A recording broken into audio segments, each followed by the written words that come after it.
All right, so today's 8-3 special right triangles. So we're talking about 45, 45, 90, and 30, 60, 90 triangles. So just to review, rationalize the denominator, a method used to eliminate radicals from the denominator of a fraction. All right, so 45, 45, 90 triangles. The diagonal of a square forms two congruent isosceles right triangles. Since the base angles of an isosceles triangle are congruent, the measure of each acute angle is 90 divided by 2, or 45. Such a triangle is known as a 45, 45, 90 degree triangle. You can also use the Pythagorean Theorem to find relationships among the side lengths of a 45, 45, 90 triangle. That formula, as you can see right in this picture, we'll have L squared plus L squared equals H squared. So when we go to simplify, we have 2L squared equals H squared. Square root both sides, so you have L square root 2 equals H. That formula is also right here in that theorem box. For 30, 60, 90 triangles, we have is another special right triangle or right triangle with side lengths that share a special relationship.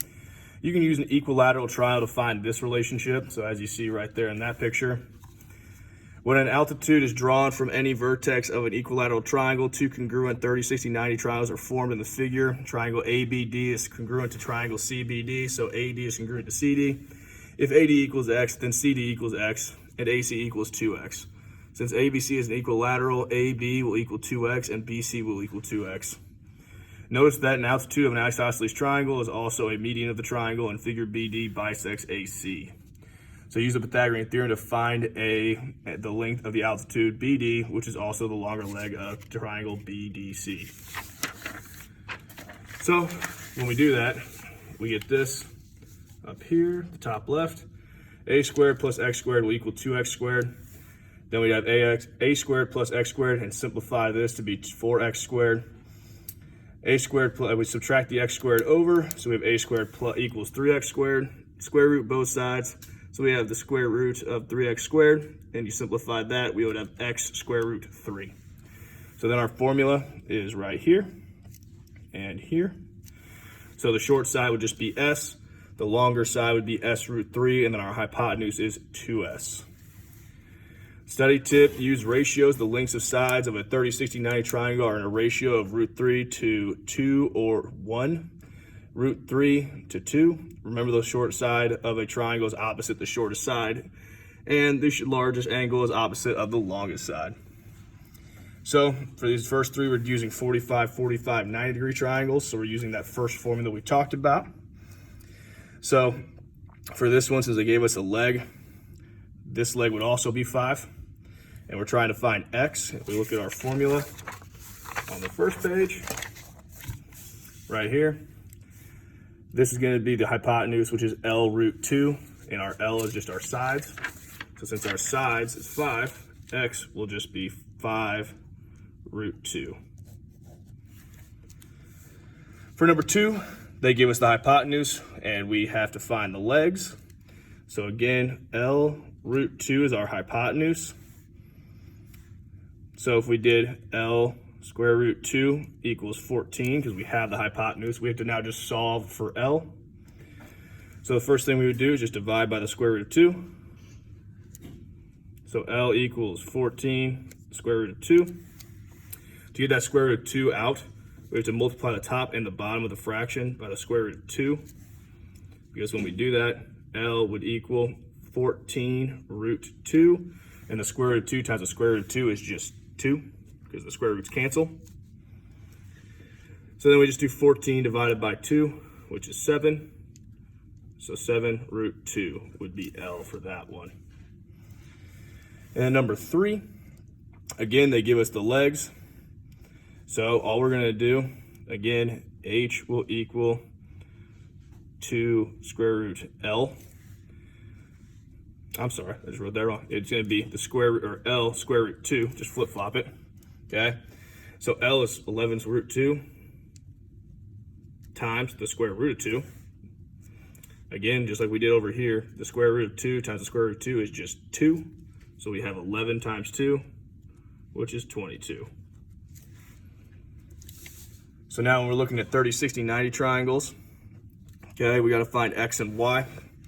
So on this one, they give us 16 root 3, which is the hypotenuse. So we're gonna have 16 root 3.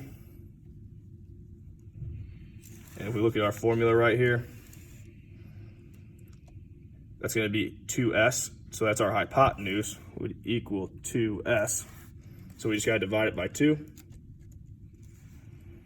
And so that 2s is our hypotenuse. So when I find s, I find the short side, which is y. So y would equal 16 divided by 2, which is 8 root 3.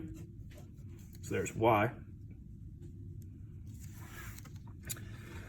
So then when I go to find x, x is just going to be this longer side, which is this s times the square root of, or the square root of 3.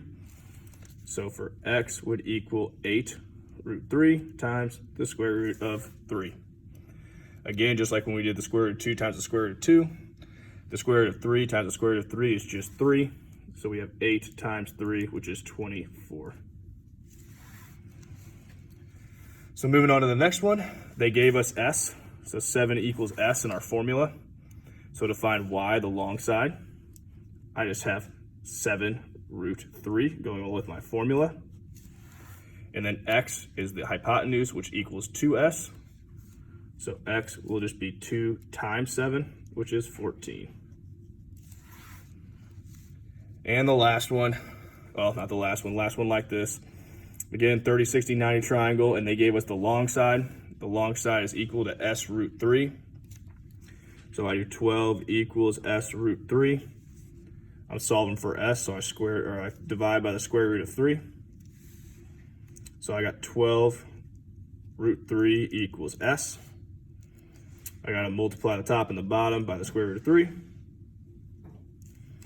So I have 12 square root 3 over 3 equals s. 12 divided by 3 is 4. So 4 square root 3 equals, now changing it to x because x is equal to s. So 4 square root 3 is x. So then for y, if I just said s is a 4 square root 3, we just got to multiply with our formula.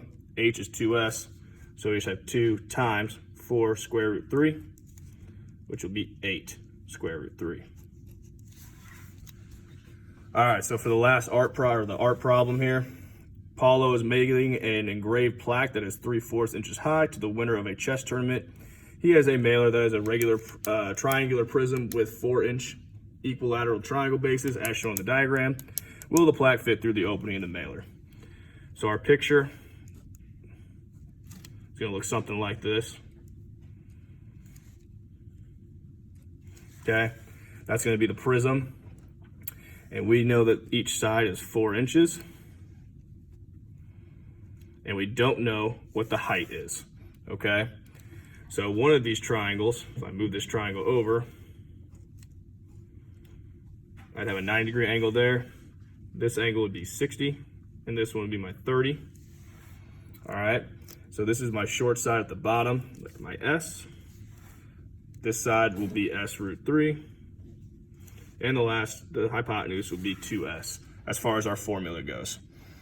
So I already know that this side is 4 inches. So for me to go ahead and start, I can just find x, because I know that 4 is 2s. So 4 equals 2s. So divided by 2, 2 equals s. All right.